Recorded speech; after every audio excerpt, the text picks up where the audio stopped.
Hello friends, Salam Namaste and Sat Sri Akal. Welcome to your favorite YouTube channel. This is Praveen Jha and you are watching आवाज़ Hind news.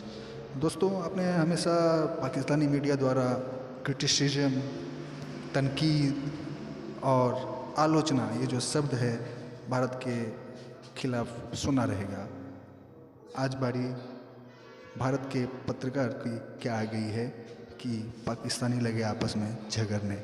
जी हाँ, मैं बात कर रहा हूँ भारतीय जो सीनियर पत्रकार दीपक चौरसिया जी के एक टॉक शो में उन्होंने पाकिस्तानी मेहमानों को आमंत्रित किया था और जिस प्रकार से उन्होंने उनकी नस पकड़ी कि लगे लाइव चैनल पे आपस में लड़ने, क्योंकि आज मौका भारतीय पत्रकारों को मिला है पाकिस्तान की क्रिटिसिज्म, आलोचना और तनकीद करने की। तो इसके लिए मैं चाहता हूं कि आप सब्सक्राइब करके रखें, और क्योंकि इसका वीडियो का जो अलग अलग पार्ट में रिलीज़ करने वाला हूं तो उस सब की नोटिफिकेशन आपको मिल सके। बहुत ही इंटरेस्टिंग वीडियो है, कुछ वीडियो आपसे छूट ना जाए। और वीडियो आपको कैसा लगा मुझे कमेंट बॉक्स में ज़रूर लिखें। चैनल को सब्सक्राइब कर, लाइक करें और शेयर भी करें, फैला दें अपने दोस्तों और फैमिली के साथ। Let's go and start the video. Ramzan का पाक महीना चल रहा है। ऐसे में माना जाता है कि मुस्लिम समुदाय हर अच्छे काम करता है खुदा को याद करते हुए, लेकिन पड़ोसी देश पाकिस्तान जो सिर्फ मजहब के आधार पर बना है, वहां पर गृह युद्ध जैसे हालात हो गए हैं। गृह युद्ध जैसे हालात हुए हैं एक पार्टी तहरीके लब्बाक के कारण। ये पार्टी एक ऐसी पार्टी है जिसने बकायदा इमरान खान को कहा था कि आप फ्रांस के राजदूत को 20 अप्रैल तक बाहर निकाल दें। यह मांग इसलिए की गई थी क्योंकि फ्रांस में एक विवादित कार्टून बना था प्रोफेट मोहम्मद का, और उसको लेकर एक जो शिक्षक थे, जो प्रोफेसर थे, उनका गला रेत दिया गया था। इसके बाद फ्रांस में आतंकवादी घटनाएं हुई थी, जिसके बाद फ्रांस ने कई कानून पास किए। अब तहरीके लब्बैक के नेता मांग कर रहे हैं, रिजवी, कि फ्रांस के राजदूत को पाकिस्तान से बाहर निकाल दिया जाए, उनसे तमाम संबंध तोड़ लिए जाएं और साथ ही साथ फ्रांस से होने वाले आयात को भी बंद कर दिया जाए। पहले इमरान खान इस बात को मान गए, लेकिन बाद में इनकार कर दिया। उसके बाद इस पार्टी का गुस्सा फूटा और हालात ये हो गए हैं कि अब पाकिस्तान के अंदर चारों तरफ खूनी संघर्ष देखने को मिल रहा है। सबसे ज्यादा संघर्ष हुआ है पंजाब के अंदर और कई लोग इसमें मारे भी गए हैं। ये तस्वीरें बताने के लिए काफी हैं कि पाकिस्तान में कैसे आग के गुब्बार और सड़कों पर खूनी संघर्ष ने पाकिस्तान में गदर मचाया हुआ है। आतंकवाद की सबसे महफूज जमीन पाकिस्तान की सड़कों पर जो आतंक मचा है वो कट्टरपंथियों की ताजा करतूत है। अब तो हमारे मुतालबात मिन्नो अन तस्लीम होंगे और पाकिस्तान में इस्लामी कानून नाफिज होगा। दरअसल फ्रांस के विवादित कार्टून को लेकर पाकिस्तान के कट्टरपंथियों में अब तक आग सुलग रही है। पाकिस्तान में सबसे कट्टर माने जाने वाली तहरीके लब्बैक ने फ्रांस के राजदूत के खिलाफ पाकिस्तान में धमकी भरा फरमान जारी किया और पाकिस्तान सरकार को 20 अप्रैल तक वहां के राजदूत को वापस फ्रांस भेजने की डेडलाइन दे डाली। ये याद रखना, जब तक फ्रांसीसी सफीर यहाँ से नहीं निकलता, हम रसूलुल्लाह की इज्जत और नामूस पे पहरा देने के लिए बैठे हैं। तहरीके लब्बैक का प्रमुख साद हुसैन रिजवी को पाकिस्तान सरकार ने गिरफ्तार कर लिया है, जिसके बाद से ही सड़कों पर खून खराबा, आगजनी ने गृह युद्ध जैसे हालात पैदा कर दिए हैं। जबकि इमरान खान पाकिस्तान की आर्थिक बदहाली पर खून के आंसू रो रहे हैं। बदकिस्मती से हमने अपनी इकोनॉमी को सही मैनेज नहीं किया और हमने कई कर्जे ऐसे ले लिए हैं जिनको बजाय वो वेल्थ क्रिएट करें, यानी दौलत में हमारे इजाफा करें ताकि हम कर्जे वापस कर सकें, बदकिस्मती से उनसे मजीद और कर्जे चढ़ते जा रहे हैं। दूसरी ओर फ्रांस की सीनेट ने इस्लामिक कट्टरपंथियों के खिलाफ सख्त नियम बनाते हुए बिल पास कर दिया। फ्रांस में 109 के मुकाबले 208 वोटों से इस बिल को पारित किया गया है, जिसके बाद से कट्टरपंथियों में कोहराम मचा है। उधर फ्रांस ने अपने नागरिकों को पाकिस्तान छोड़ने की भी सलाह दी है। फ्रांस के एम्बेसडर जो पाकिस्तान में उनको निकाला जाए, तो सरकार ने इसके बारे में माना था और उसकी डेडलाइन अभी 20 अप्रैल को ख़त्म होने वाली है। उस डेडलाइन को देखते हुए प्रोटेस्ट पाकिस्तान में दोबारा शुरू हुए हैं और इस बार वायलेंस काफ़ी है। कि रमजान के पाक महीने में पाकिस्तान में खूनी संघर्ष पूरी दुनिया के सामने जीता जागता सबूत है कि पाकिस्तान में कट्टरवाद और आतंकवाद किस कदर उसकी जड़ों में मौजूद है। ऐसे पड़ोसी से शांति के बारे में सोचना अभी दूर की कौड़ी है।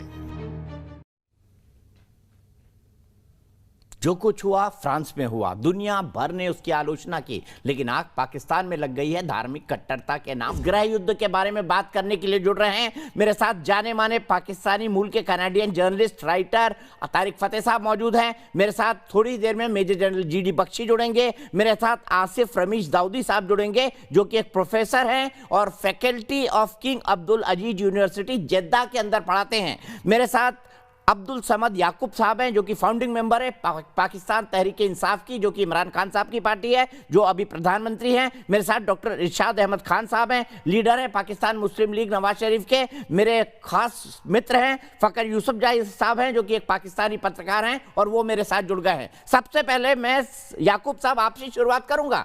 क्यों हालात हाथ से निकल गए इमरान खान के? उन्होंने तो वादा किया था कि वो फ्रांस के राजदूत को वापस भेज देंगे, लेकिन वो अपने वादे से मुकर क्यों गए?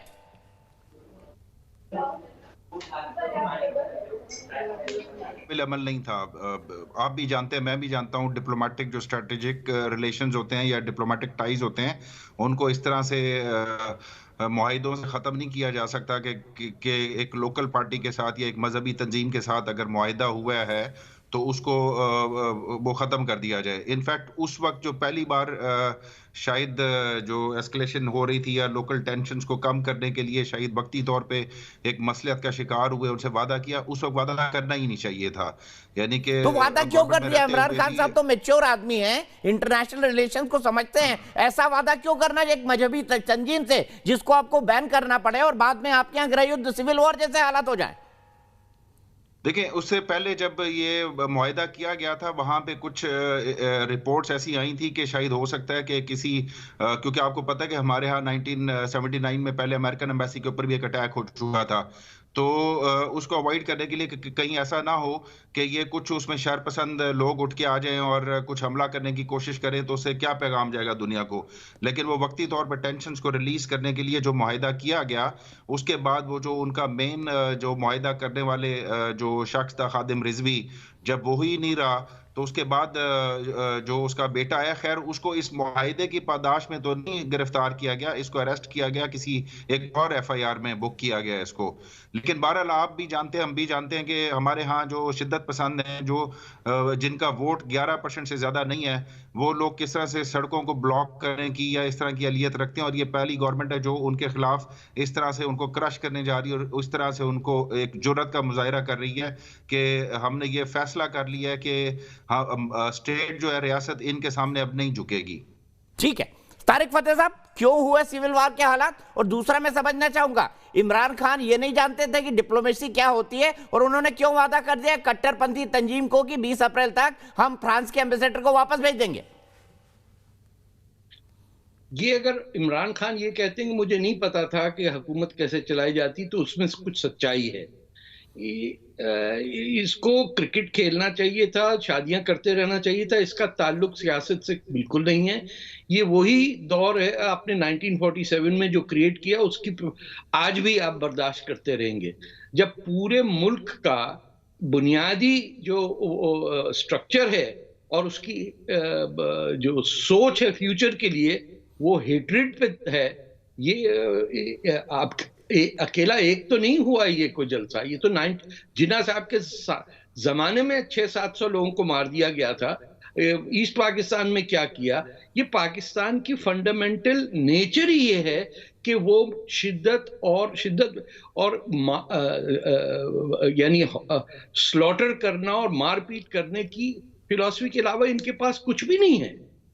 ये ऐसी बात नहीं है कि आप ये आज अगर डेमोन्स्ट्रेशन हो रहे हैं तो कल खत्म हो जाएंगे, इनको बंद किया कल और आ जाएंगे। आपने तो हर बच्चे को ट्रेन किया है, खासतौर पे पंजाब में और देहाती एरियो के अंदर, कि तुम्हारा काम है जिहाद फी सबीलिल्लाह, जो आपका नेशनल स्लोगन है, और आपका काम है कुफर को हटाना, चाहे वो हिंदू को मारना है या उन मुसलमानों को मारना है जिनको आप काफिर करार दे देते हैं, या वेस्ट से आपकी लड़ाई है जिसको आप कह रहे हैं कि हमने हर सूरत पूरी दुनिया में इस्लाम इस्टेब्लिश करना, ये तो पाकिस्तान ही रह गया ना। बाकी तुर्की या सऊदी अरेबिया या कोई और मुल्क तो नहीं कहता है कि चलो यलगार करो, वियना पे कब्जा करना है।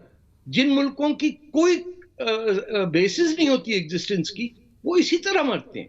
वो क्या अमेरिकन पॉलिटिशियन ने कहा था, सांप पालेंगे आप बैकयार्ड में तो सामने आके काटेंगे ना। ये हर कोई, आप देखिए जुलूस निकलता है, मारपीट होती, पुलिस वालों के कान काटे जा रहे हैं, एक आर्मी के सोल्जर जुलूस में जा रहे हैं। आप अंदाजा लगाइए ये किस किस्म की आर्मी है। उसी को दूसरे दिन ऑर्डर मिलता है कि बस करो, तो वो तमाम के तमाम लोग पुलिस अरेस्ट करके ले जाती है। ये सारा पपिट शो है इस्टेब्लिशमेंट का और फौजी जनरल्स का है। ये बाकी लोग तो छोटे छोटे खिलाड़ी हैं इसके अंदर। और ये जो आप हमारे पैनल पे भी आज जो लोग बैठे हुए हैं पाकिस्तान से, इनमें से समद साहब से पूछिए ना कि उन्होंने कितने थ्रेटन पाकिस्तान में होस्ट को किया हुआ है, जो इनके खिलाफ बोल देते हैं या एस्टैब्लिशमेंट के खिलाफ बोलते हैं। तारिक साहब, आम जाके तारिक साहब आपने मेरा नाम लिया, तारिक साहब आपने मेरा नाम लिया, मैं रिस्पॉन्ड कर दूं। आप जैसे इंटेलेक्चुअल लोग जिन, मैं वैसे देखें आप तो तारिक साहब आप सुन लें, तारिक साहब बच्चियों को थ्रेटन करते हैं या तारिक साहब अब आप मेरी सुन लें। आप बड़े इंटेलेक्चुअल आदमी हैं, ठीक है, आपकी तनकीद हम सुनते हैं, बर्दाश्त करते हैं, आपको मौका देते हैं, यहाँ के चैनल्स भी देते हैं। जिनकी बात आप कर रहे हैं, जिन आरजू काज़मी की, और जिन पे आपने आके मेरे ऊपर इल्जाम लगा दिया, आप सुनने का हौसला रखें। अगर आप इसी प्रोग्राम में 84 प्रोग्राम में मैं नहीं देखे, मैं आपको चैलेंज करता हूँ, अगर मैं आपको चैलेंज करता हूँ, आप लोग प्रोपेगेंडा करते हैं, आपने मेरे खिलाफ प्रोपेगेंडा किया, अगर आपके पास कोई एविडेंस है कि मैंने किसी को कोई थ्रेट किया है, आपको तो कम से कम तो आप तो सुलझे हुए इंसान है, ठीक है, आपसे हमारा इख्तिलाफ अपनी जगह पे, लेकिन आप तो कम से कम जाके इस तरह से ट्वीट ना कर दे, इस तरह से प्रोपेगेंडा ना करें। आप किस बुनियाद के ऊपर मेरे ऊपर किसी को थ्रेटिंग का इल्जाम लगा रहे हैं? मतलब आप भाई आपके अगेंस्ट करूंगा कि आप उठेंगे और इंडिया के नेशनल नहीं, आप एक सिंगल एविडेंस मेरे खिलाफ मुझे दे दे, मैं ये खुद फेडरल इन्वेस्टिगेशन अथॉरिटी को लेकर नहीं है ना, नहीं है ना, यही तो बात है कि आपको पाकिस्तान में कौन सी इन्वेस्टिगेशन अथॉरिटी है? आप मुझसे पूछ लेते, आप पर्सनली मुझसे पूछ लेते कि जी क्या हुआ, आपने बगैर तहकीक के, क्योंकि आप तहकीक तो करते नहीं, आप कहते हम तो देखते नहीं, उसकी बात कर रहा हूं मैं। मेरा काम नहीं है कि आपने किस बुनियाद पर आपने उसको एंडोर्स क्यों किया, उस कंप्लेन को आपने एंडोर्स क्यों किया? आपको कम से कम मुझसे कांटेक्ट कर लेना चाहिए। जो इल्जाम कंप्लेन है तो एंडोर्स किया रहा याकूब साहब, अगर आपके खिलाफ कंप्लेन है तो एंडोर्स करेंगे ना। तारिक साहब क्या गलत किया उन्होंने, और हमको भी बता दीजिए क्या कंप्लेन है आपके खिलाफ। जोरासिया साहब, जब आपको एक पीटीआई के बंदे ने थ्रेट किया था, आप ही के प्रोग्राम में मैंने उसको कितना शदीद मुजम्मत किया था, मैंने उसको बैन करवा दिया कि वो नेक्स्ट टाइम कभी किसी चैनल पे ना जा सके, सिर्फ और सिर्फ इसलिए कि आपके ऊपर से लाइव चैनल पे थ्रेट किया था किसी पे। मेरी पार्टी का, मेरी पार्टी का करें, ये 12वीं सदी नहीं है, ये 21वीं है। पता नहीं किस दुनिया में रहती है। पार्टी का है ये, पार्टी का इंटरनल मैटर है। सर आपकी पार्टी तो ऊपर बैठी हुई है, जिसको पता नहीं है प्राइम मिनिस्टर क्या होता है। वो तावीजें लेके जाता है जादू करने के लिए प्रेसिडेंट अमेरिका के पास। क्या आप लोगों ने किया हुआ है?